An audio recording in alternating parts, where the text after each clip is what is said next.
विज्ञान 1 आपण मागील इयत्तेमध्ये शिकलो आहेत की संयुगाचे दोन प्रकार आहेत, एक सेंद्रिय संयुगे आणि एक असेंद्रिय संयुगे। आता जेवढी सेंद्रिय संयुगे आहेत ती जास्तीत जास्त सेंद्रिय संयुगे ही कार्बन पासून बनलेली आहे।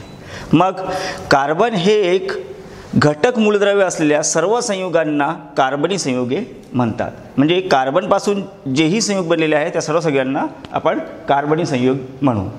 नंतर आता कार्बनी संयुग म्हटलं तर मग आता आपल्याला 9व्या वर्गामध्ये जे शिकलो आपण त्या समोर 10व्या वर्गामध्ये शिकायचं आपल्याला ते प्रकरण नंबर 9 ते आहेत कार्बनी संयुगे। आणि या प्रकरणामध्ये आपल्याला काय काय पाहायचं आहे ते आपण इथे लिहिलेलं आहे, बघून घेऊ। या प्रकरणामध्ये आपल्याला पाहायचं आहे की कार्बनी संयुगातील बंध, त्यानंतर कार्बन एक आगळे वेगळे मूलद्रव्य, हायड्रोकार्बन क्रियात्मक घटक व सजातीय श्रेणी, त्यानंतर कार्बनी संयुगाचे नामकरण, कार्बनी संयुगाचे रासायनिक गुणधर्म आणि महारेणू व बहुकारिके। तर हे सगळे पॉइंट आपल्याला पाहायचे आहेत। तर पहिला आपण घटक जो आहे त्यामधला कार्बनी संयुगातील बंध हा पाहू। आता कार्बनी संयुगातील बंध पाहताना कोणताही मूलद्रव्याला जर बंध तयार करायचा असेल तर तो काय करेल की त्याच्या समोर जो राजवायू आहेत त्या राजवायूचे जे इलेक्ट्रॉनिक कॉन्फिगरेशन आहेत, म्हणजे आपण त्याला म्हणतो इलेक्ट्रॉनिक स्वरूपन, तर ते इलेक्ट्रॉनिक स्वरूपन पूर्ण करून तो एक काय बनेल, स्थिर बनेल। आणि मग असाच एक कार्बन जो घटक आहे या कार्बन घटकामध्ये कार्बन अणू हा आपल्याकडे C6 म्हणून याला आपण पाहतो। नंतर याचे इलेक्ट्रॉन स्वरूपन जे आहेत ते 2 आणि 4 आहेत। मग हा काय करेल की याच्या शेवटच्या कक्षेमध्ये म्हणजे कार्बनच्या शेवटच्या कक्षेमध्ये किती इलेक्ट्रॉन असतात, 4 इलेक्ट्रॉन असतात। तो काय करेल की 4 इलेक्ट्रॉन कोणाकडून घेईल आणि आपली जे त्याला स्थिरत्व प्राप्त व्हायचं आहे, म्हणजे समोरच्या जो राजवायू आहे शेवटच्या कक्षेमध्ये 8 इलेक्ट्रॉन असतात असं आपण म्हणतो, तर तो 4 इलेक्ट्रॉन्स घेऊन आपली शेवटची कक्षा पूर्ण करेल आणि स्थिर बनेल। पण हा कार्बन काय करतो की कोणापासून अणू घेत नाही, इलेक्ट्रॉन घेत नाही किंवा कोणाला देत नाही, म्हणजे देवाणघेवाण करत नाही। तो काय करतो की त्या दोघांमध्ये एक संधान तयार करतो। म्हणजे कोणताही जर मूलद्रव्य घेतला तर त्या मूलद्रव्याचे जे इलेक्ट्रॉन्स आहेत त्या इलेक्ट्रॉन्स सोबत या कार्बनच्या जे इलेक्ट्रॉन्स आहेत ते संधान तयार करतात आणि संधान तयार करून एक सहसंयुज संबंध तयार करतात। म्हणजे दोन अणूमधील दोन संयुजा इलेक्ट्रॉनच्या संधानाने जो रासायनिक बंध तयार होतो त्याला आपण सहसंयुज बंध असे म्हणतो। ठीक आहे। मग सहसंयोज बंध हे आपल्याला कोणत्या कोणत्या प्रकाराचे दिसतात, एकेरी, दुहेरी आणि तिहेरी हे 3 प्रकाराचे सहसंयोज बंध आपल्याला दिसतात। तर आपण मिथेन बद्दल थोडं पाहू। मिथेन हा कार्बनी संयुगातील सहसंयोज बंध जो आहेत त्यातला त्याच्यामध्ये बंध कसे तयार झाले ते बघू आपण। तर हा कार्बन आहे, हा आहे कार्बन। कार्बनच्या पहिल्या कक्षामध्ये 2 इलेक्ट्रॉन्स आहेत, नंतर शेवटची जी कक्षा आहे त्याच्यामध्ये 4 इलेक्ट्रॉन्स झाले, म्हणजे 2 आणि 4 6 झाले। नंतर आपण याची शेवटची कक्षा पूर्ण करण्यासाठी याला 4 इलेक्ट्रॉन्स लागतील, तर तो हायड्रोजनकडून प्रत्येक हायड्रोजनमध्ये 1 इलेक्ट्रॉन असतो, तो प्रत्येक हायड्रोजनमधला 1 इलेक्ट्रॉन्स घेईल। मग काय करेल, या हायड्रोजनपासून तो इलेक्ट्रॉन्स घेईल नाही, काय करेल दोघांमध्ये शेअरिंग करेल। म्हणजे या इलेक्ट्रॉन एक आणि या कार्बनचा इलेक्ट्रॉन असा एक शेअरिंग करून एक इथे बंध तयार होईल आणि तो बंध म्हणजे सहसंयुज बंध। तर अशा प्रकारे हा मिथेनचा एक रेणू तयार होतो आणि त्याला आपण अशा प्रकारे लिहितो, म्हणजे C आणि वरचा एक बंध, खाली एक, या साईडला एक, खाली एक आणि बाजूला एक, म्हणजे अशा प्रकारे आपण रेणूसूत्र कोणाचे, मिथेनचे लिहू शकतो। तर कार्बन एक दुसरा, आता याच टॉपिकमधला आपल्याला या प्रकरणातला दुसरा आपल्याला पॉईंट अभ्यासायचा आहे, तो म्हणजे आहे कार्बन एक आगळे वेगळे मूलद्रव्य।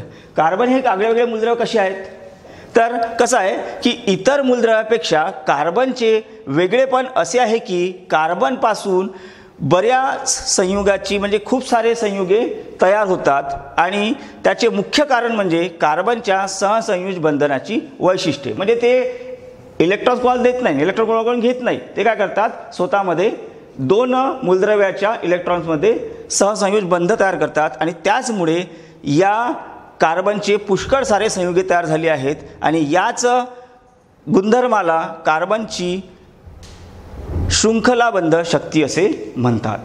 ठीक आहे. नंतर आता तिसरा पॉईंट जो पाहायचा होता आपल्याला, त्यामध्ये हायड्रोजन आहेत, हायड्रोकार्बन आहेत. आता हा हायड्रोकार्बन म्हणजे काय? तर तिसरा पॉईंटमधला पहिला पॉईंट आहे हायड्रोकार्बन. हायड्रोकार्बन म्हणजे काय? तर हायड्रोकार्बन म्हणजे ज्या संयुगामध्ये फक्त हायड्रोजन आणि कार्बन असते. म्हणजे हायड्रोजन आणि कार्बन यांच्यापासून जो संयुग तयार होते त्याला आपण हायड्रोकार्बन म्हणतो. म्हणजे उदाहरणार्थ जर पाहिलं आपण तर इथे मिथेन आहे म्हणजे CH4, तसंच C2H6 आणि C3H8 म्हणजे CH4 म्हणजे मिथेन, C2H6 म्हणजे इथेन, C3H8 म्हणजे प्रोपेन. तर या सगळ्या संयुगामध्ये जर पाहिलं आपण तर हायड्रोजन आणि कार्बन असे दोनच मूलद्रव्य आहेत. म्हणून या सगळ्यांना आपण काय म्हणू? हायड्रोकार्बन. तर यानंतर आपण आता एक गोष्ट, हे जे हायड्रोकार्बन आहे या हायड्रोकार्बनचे दोन संयुगाचे प्रकार आहेत. ते म्हणजे एक आहे संप्रयुक्त संयुगे आणि दुसरं आहे असंप्रयुक्त संयुगे. आता संप्रयुक्त संयुगे म्हणजे काय? तर ज्यामध्ये कार्बनमध्ये म्हणजे दोन कार्बन जर आपण पाहिले त्या दोन कार्बनमध्ये काय असते? फक्त एकेरी बंध, म्हणजे एकच बॉन्ड असतो. त्याला इंग्लिशमध्ये बॉन्ड म्हणतात, म्हणजे एकेरी बंध. आणि असंपृक्त संयुगामध्ये काय असते? दुहेरी बंध आणि तिहेरी, म्हणजे कार्बन म्हणजे दुहेरी बंध आणि तिहेरी बंध असल्यामुळे हा असंपृक्त संयुगे बनते. आणि एकेरी बंध असल्यामुळे हा कोणता संयुग बनते? संपृक्त संयुगे. संपृक्त संयुगेचं उदाहरण आहे आपल्याकडे मिथेन. नंतर असंपृक्त संयुगाचे उदाहरण आहे आपल्याकडे इथिन आणि इथाईन. ओके. नंतर त्यातला दुसरा जो भाग आहे तो आपल्याला पाहायचा आहे कार्बनी संयुगातील क्रियात्मक घटक. आता कार्बनी संयुगातील क्रियात्मक घटक कोणते? तर काय आहे की कार्बनची जे शृंखला आहेत, म्हणजे हायड्रोकार्बनची जे शृंखला आहेत, त्या हायड्रोकार्बनच्या शृंखलेमध्ये हायड्रोजनच्या ऐवजी आपण एखादा काय केलं की आपण एखादा असा मूलद्रव्य घेतला की त्याच्यामुळे काय झालं की कार्बनच्या ज्या 4 संयुजा होत्या त्या 4ही संयुजा पूर्ण झाल्या. तर अशा प्रतियोगित मूलद्रव्याच्या अणूच्या गटाला आपण काय म्हणतो? क्रियात्मक गट. म्हणजे जो मूलद्रव्य काय करेल, हायड्रोजनच्या ऐवजी आपण घेऊ, तो कार्बनच्या सगळ्या संयुजा पूर्ण करेल आणि त्या प्रतियोगित मूलद्रव्याच्या अणूच्या गटाला आपण काय म्हणू? क्रियात्मक गट. मग उदाहरणार्थ जर पाहिलं आपण तर कोणते कोणते गट आहेत ते आहेत OH म्हणजे अल्कोहोलिक गट आहेत. CHO म्हणजे अल्डिहाइड गट आहेत. नंतर हे 3 आहेत, एक Cl म्हणजे क्लोरीन, Br म्हणजे ब्रोमीन आणि I म्हणजे आयोडीन. आणि या तिघाला मिळून जो ग्रुप बनतो जो गट बनतो तो आहेत हॅलोजन गट. ठीक आहे. तर आता आपल्याला सजातीय श्रेणी पाहिजे आहे. आता सजातीय श्रेणी म्हणजे काय? तर मी तुम्हाला आधीच सांगितलं की हायड्रोकार्बनची जी शृंखला आहे त्याच्यामध्ये जर हायड्रोजनच्या ऐवजी आपण जर एखादा प्रतिकारक मूलद्रव्य वापरला, अल्कोहोल वापरला होता मघानी, जर समजा तो अल्कोहोल वापरून त्या हायड्रोकार्बनच्या शृंखलेमध्ये प्रत्येक संयुगामध्ये एक हायड्रोजन काढून त्याच्याऐवजी जर आपण कोणता OH म्हणजे हायड्रॉक्सिल ग्रुप, त्याला आपण अल्कोहोलिक ग्रुप म्हटलं होतं, म्हणजे अल्कोहोलिक गट म्हटलं होतं, तो जर आपण वापरला तर त्या कार्बन जी शृंखला तयार होणार नवीन, त्यांचे जे रासायनिक गुणधर्म राहणार त्याच्यामध्ये काही बदल नसेल, म्हणजे ते सगळेच्या सगळे सारखे असेल. मग आता उदाहरणार्थ आपण जर पाहिलं तर या सर्व त्याचे गुणधर्म सारखे असल्यामुळे आपण त्याला कोणती श्रेणी म्हणू? सजातीय श्रेणी. म्हणजे त्या कार्बन शृंखलेपासून जे नवीन श्रेणी तयार होईल त्याला आपण म्हणू सजातीय श्रेणी. मग उदाहरणार्थ जर पाहिलं तर कोणते कोणते आहेत? CH3OH, C2H5OH, C3H7OH, याच्यानंतर कोणता येणार? C4H9OH. ही झाली अल्कोहोलची सजातीय श्रेणी. यांचे सगळ्यांचे जे गुणधर्म आहेत, रासायनिक गुणधर्म आहेत, ते कसे असेल? सारखेच असेल. ठीक आहे. चला, नंतर आपल्याला पाहायचं आहे की कार्बनी संयुगाच्या नामकरण पद्धती. आता कार्बनी संयुगाच्या नामकरण पद्धती कोणत्या आहेत? तर कार्बनी संयुगाच्या नामकरण पद्धती 2 आहेत. कोणत्या कोणत्या आहेत? तर एक आहे सामान्य नामकरण पद्धती, दुसरी आहे IUPAC नामकरण पद्धती. तर या दोन पद्धती आहे, त्यातली आपण पहिली पाहू सामान्य नामकरण पद्धती. काय झालं होतं, आधी सुरुवातीला जे हायड्रोकार्बन तयार झाले होते ते हायड्रोकार्बन असे पुष्कळ सारे नव्हते, कमी प्रमाणात होते. म्हणून शास्त्रज्ञांनी काय केलं की त्यांची जी नावं आहेत ते जसे जसे तयार झाले तशाप्रमाणे म्हणजे आपापल्याप्रमाणे त्यांना दिले. म्हणून आता आपण त्या पद्धतीला म्हणतो सामान्य नामकरण पद्धती.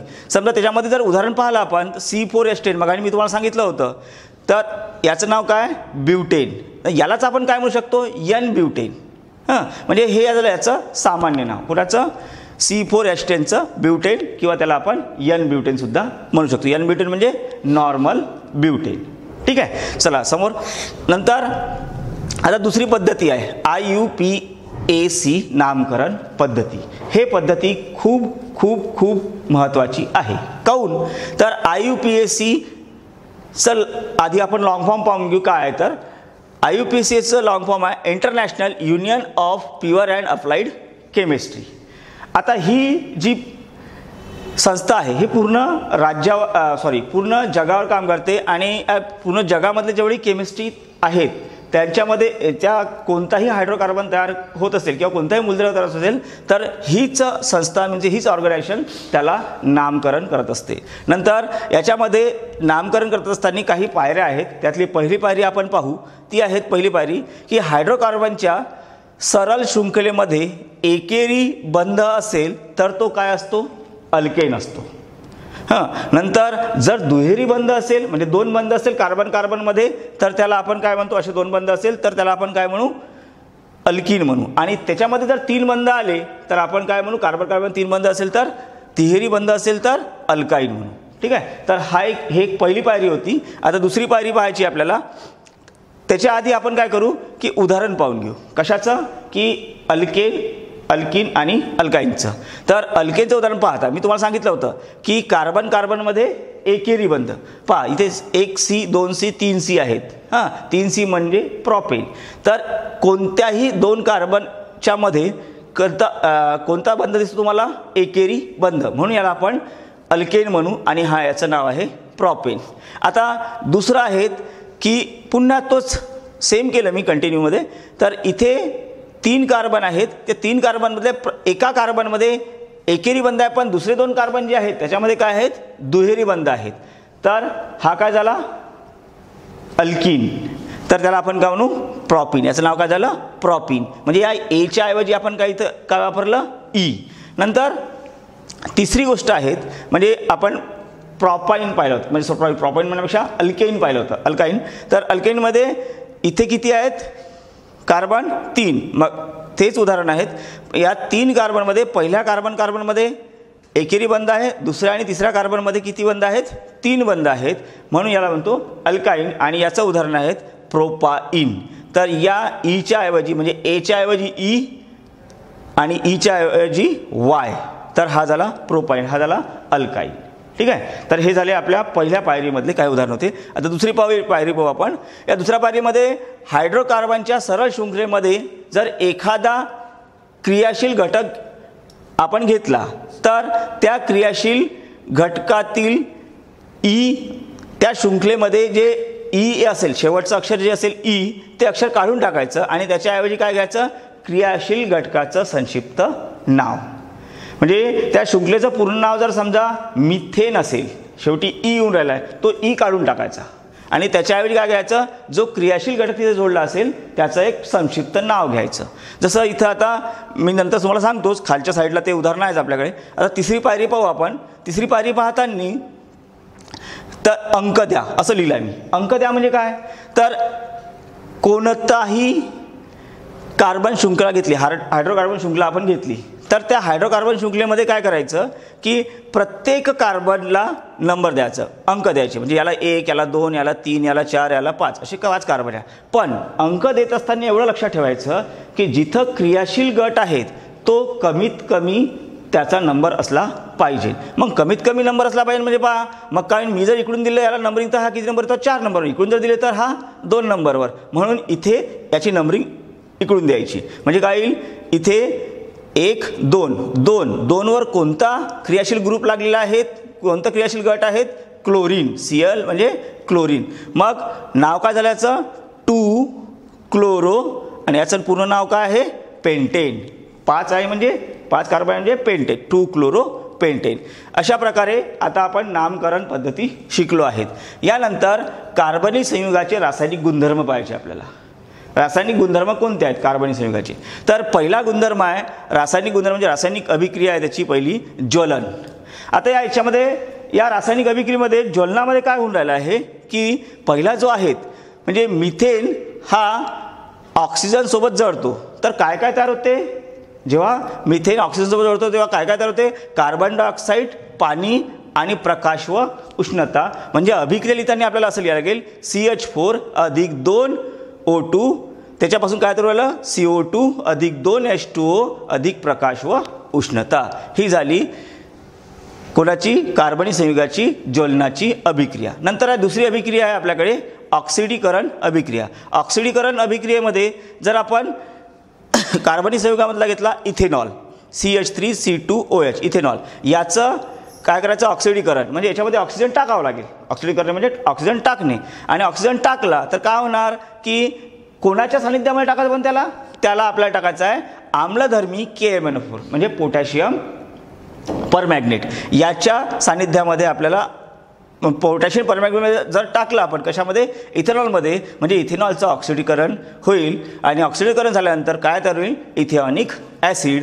तर CH3CH2OH याचं ऑक्सिडीकरण होऊन आपल्याला काय मिळते? CH3COOH ethanoic acid. ठीक आहे. तर हे झालं आपलं दुसरी अभिक्रिया ऑक्सिडीकरण.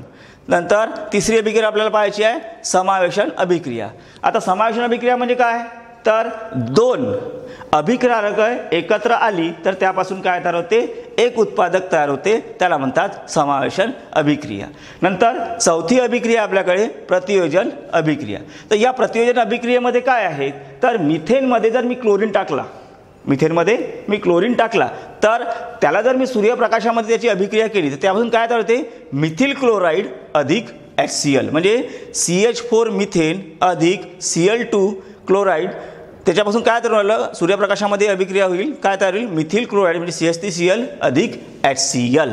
तर ही झाली चौथी अभिक्रियाला म्हणतात प्रतियोजन अभिक्रिया. एक लक्षात ठेवायचं, तुमच्याकडे जर क्लोरीन आणत असेल तर क्लोरीनचे बॉटल हे कथ्या कलरची असते, कारण त्याच्यामध्ये सूर्यप्रकाश येत नाही आणि आपली अभिक्रिया पूर्ण होते. नंतर यानंतर शेवटचा पॉईंट आहे याच्यामधला आपल्याकडे, तो आहे महारेणू व बहुकारिके. आता महारेणू म्हणजे काय? तर मोठे रेणू वस्तुमान असलेले रेणू मधील घटक अणूंची संख्या फार मोठी असते. अशा लक्षणीय अणूपासून बनलेल्या प्रचंड कार्बनी रेणूंना महारेणू म्हणतात. म्हणजे पुष्कळ मोठी जर काय बनली, शृंखला बनली कार्बनची, तर त्याला आपण काय म्हणू? महारेणू म्हणू. आणि हे महारेणू कोणत्या 2 प्रकारचे आहेत? महारेणू हे एक नैसर्गिक आणि दुसरे मानवनिर्मित, अशा 2 प्रकारचे हे काय आहेत? महारेणू आहेत. तर मग यानंतर आता आपल्याला शेवटचा पॉईंट पाहायचा आहे. कोणता पाहायचा आपल्याला? बहुकारिके. आता बहुकारिके म्हणजे काय? तर बहुकारिके म्हणजे काय होते? लहान घटकांच्या नियमित पुनरावृत्तीने तयार होत असलेल्या महारेणूला, म्हणजे लहान लहान घटक जर घेतले आपण, त्या लहान घटकापासूनची पुनरावृत्ती होत असेल, म्हणजे पुष्कळ सारे लहान घटक घेतले आणि त्याच्यापासून काय तयार असेल? महारेणू तयार होत असेल, तर त्याला आपण काय म्हणू? बहुकारिके. आणि यातला जो सगळ्यात लहान घटक असेल त्याला आपण काय म्हणू? एकवारिक. काय म्हणू याला? एकवारिक. म्हणजे उदाहरण जर घेतलं मी, तर इथे मी इथिलीन घेतला आहे, CH2 डबल बॉन्ड CH2 म्हणजे CH2 कोणते बंध? दुहेरी बंध. CH2 दुहेरी बंध CH2. असे हे जे इथिलीनचे संयुग घेतले आहे, किती घेतले आहे? पुष्कळ सारे. पहा इथून चालू होते अधिक, म्हणजे अधिक, इकडे एक, अधिक, इकडे दुसरा, अधिक, इकडे पुन्हा आणखी येणार. तर अशा सगळ्यांना मिळून जी त्याची अभिक्रिया होणार त्याच्यापासून काय तयार होईल? तर पॉलीइथिलीन. तर हा जो पॉलीइथिलीन आहे हा CH2 एकेरी बंध, CH2 एकेरी बंध, CH2 एकेरी बंध, CH2 एकेरी बंध, CH2 एकेरी बंध, CH2 एकेरी बंध, आणि याच्यापासून काय तयार होईल? पूर्ण पॉलीइथिलीन. आणि या अभिक्रियेला आपण म्हणू बहुकारीन अभिक्रिया. म्हणजे म्हणजे काय होतं की एक वारिक पासून अनेक वारिक म्हणजे बहुकारिके तयार होते आणि या अभिक्रियेला म्हणतात बहुवारीन अभिक्रिया. तर अशा प्रकारे आपलं हे पूर्ण प्रकरण संपलेलं आहे. आता तुम्हाला प्रकरणावरचा जो स्वाध्याय आहे तो तुमच्या पुस्तकामध्ये दिलेला आहे, तो पाहायचा. काही रेणुसूत्र लिहायला सांगितले आहे तुम्हाला, जसे पेंटेनचं रेणुसूत्र काय आहे, 2 क्लोरोपेंटेनचं रेणुसूत्र काय आहे, 3 ब्रोमो इथेनचं रेणुसूत्र काय आहेत. काही रेणुसूत्र तुम्हाला दिली असेल, त्या रेणुसूत्राची नावं काय आहेत, ज्या संज्ञा आपण पाहिलेल्या आहेत त्या संज्ञांची नावं काय आहेत. या सगळ्यांचा अभ्यास आपण या प्रकरणामध्ये केला आणि शेवटी आपल्याला आता त्या स्वाध्यायामध्ये जे प्रश्न दिले असेल त्याचे उत्तर आपल्याला शोधायचे आहे. आणि इथे माझं प्रकरण संपलं. नमस्कार, धन्यवाद.